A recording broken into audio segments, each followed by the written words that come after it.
नमस्कार होम्योपैथिक मित्रों, मैं doctor Shyamal Kishore homeopathy made easy के तहत आज एक नया शोध केस आपके साथ शेयर कर रहा हूँ। ये केस है 37 वर्षीय एक पुरुष रोगी का, जो कि पेट की समस्याओं से काफ़ी परेशान था। कुछ दिन पहले रोगी मेरे पास आया था, लेकिन थोड़ी देर यानी थोड़े दिन इलाज करवा करके फिर चले गया था। उस वक्त मैं जो उसको दवा दिया था उससे कुछ खास फर्क नहीं पड़ा था। फिर थोड़े ही दिन के बाद वह वापस आया और बहुत सारे इलाज, बहुत सारे जांच रिपोर्ट्स करवा करके आया। मैंने उसे फिर से रीकेस्टेकिंग किया और रीकेस्टेकिंग में जो बातें क्लियर हुई उसमें ये था कि रोगी की पत्नी ने बताया कि जब इनको तकलीफ़ होती है तो ये बहुत परेशान हो जाते हैं, काफ़ी छटपटाते हैं, बिछावन पर लोटने लगते हैं, फिर नीचे ज़मीन पर लोटने लगते हैं, बिछावन पर इधर उधर कूदते रहते हैं, चिल्लाते रहते हैं, बीमारी के बारे में सबको बताते रहते हैं। यहाँ से इलाज करवाया, वहाँ से इलाज करवाया, कहीं से कोई फ़ायदा नहीं हो रहा है। और जहाँ भी जाते हैं डॉक्टर से ही बोलते हैं कि भाई अच्छी दवा देना। दूसरे जगह जो दवा ले रहे थे उस डॉक्टर से कोई फ़ायदा नहीं हुआ। मैंने रोगी से पूछा, बताइए आपको क्या तकलीफ़ है? तो रोगी ने बताया कि डॉक्टर साहब, ये डर तो मुझे पहले से था और अंत में वही हुआ। डॉक्टर ने बोल दिया कि तुम्हारे पेट में छाले हैं और ये कैंसरस के चांसेस ज़्यादा हैं, और ये डर मुझे पहले से था। आपको तो मैं पहले भी बता चुका हूँ कि हमेशा मुझे बीमारी को लेकर के डर बना रहता था और आज भी डर बना हुआ है। मैं बोला कि क्या डर बना हुआ है? उसने बोला कि पता नहीं इस बीमारी में और क्या तकलीफ़ होगी, कितनी भयंकर होगी, कुछ भी हो सकता है। और ये डर इतना ज़्यादा हावी हो जाता है कि मैं इधर उधर पागलों की तरह भागने लगता हूँ। इस बीच उनकी पत्नी ने बताया कि तकलीफ़ के समय में इनका स्वभाव बिल्कुल बदल जाता है, तरह तरह की हरकतें करते हैं, चिल्लाते हैं, रोते हैं, छटपटाते हैं और बोलते हैं कि अब मैं नहीं बचूँगा। मैं पूछा कि आप खुद से बताइए आपको क्या तकलीफ़ होती है? तो रोगी ने बताया कि मुझे भयंकर एसिडिटी होती है, जलन होती है, दर्द होता है और लेट्रिन साफ नहीं होता है, प्यास बार बार लगती है और प्यास इतनी ज़्यादा लगती है कि प्यास बुझता ही नहीं है। पेट में जब गैस होता है तब तो और ज़्यादा परेशानी हो जाती है। उस वक्त मुझे कुछ भी अच्छा नहीं लगता है और मैं क्या हरकत करता हूँ मुझे खुद मालूम नहीं चलता है। स्वभाव चिड़चिड़ा हो जाता है, सिर दर्द होने लगता है। मैं बोला कि और? बोला कि बस यही तकलीफ़ है, मुंह में गले तक भी मुझे जलन होती है, एसिडिटी होती है, भयंकर छाले जैसे भी पड़ गए हैं और अब तो और ज़्यादा डर हावी हो गया है, मैं क्या करूं?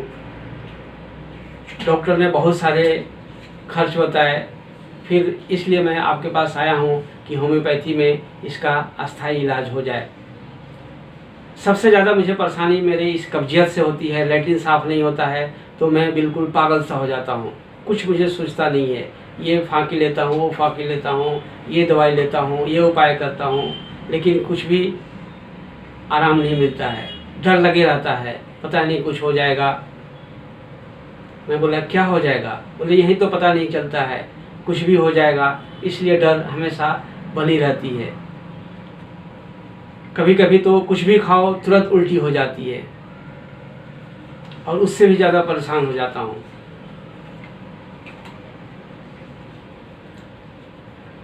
रोगी ने बताया कि डॉक्टर साहब आप ही कुछ उपाय कीजिए कि मैं ठीक हो जाऊं, ऐसी कोई दवा दीजिए कि ये तकलीफ़ हमेशा के लिए ठीक हो जाए। आपने कहा था कि थोड़े दिन दवा लो, अगर मैं रुका होता तो अब तक शायद ठीक हो गया होता, लेकिन क्या करूं, जब परेशानी होती है तो मुझे कुछ सूझता ही नहीं है। मैं बोला कि कोई चिंता की बात नहीं है, इस बार आप समय दो, सब ठीक हो जाएगा। यहाँ रोगी के इन अभिव्यक्तियों के आधार पर हमने इस बार ऐसी दवा का चुनाव किया जिसके बाद वो ठीक हो गया। अभी पूरी तरह से ठीक हो गया है, 2 साल हो गया है, अभी हमारी दवा भी बंद हो चुकी है और अभी पूरी तरह से ठीक हो गए। यहाँ आपको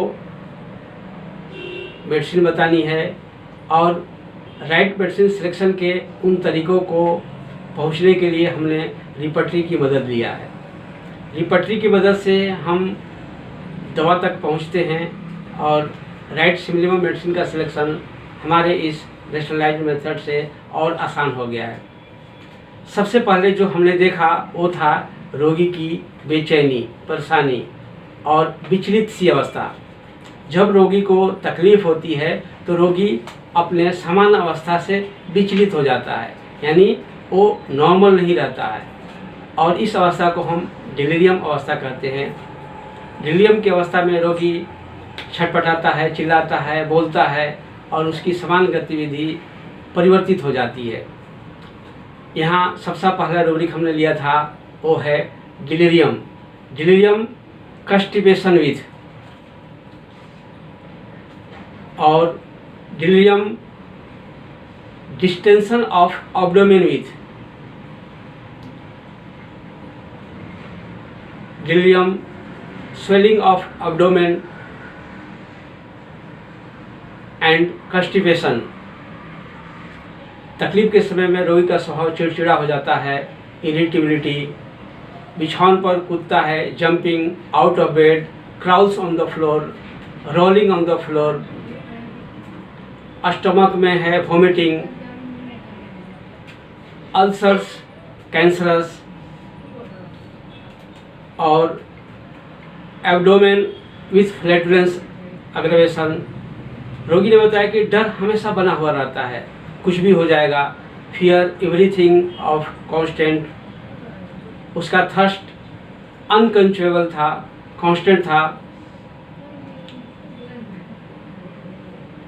उसके बाद उसे डर लगा रहता था कि कुछ भी हो जाएगा, फियर समथिंग विल हैपन, और बार बार बोलता था डॉक्टर साहब आप कुछ उपाय कीजिए, ऐसी कोई दवा दीजिए कि मैं ठीक हो जाऊं, कैरी डिजायर।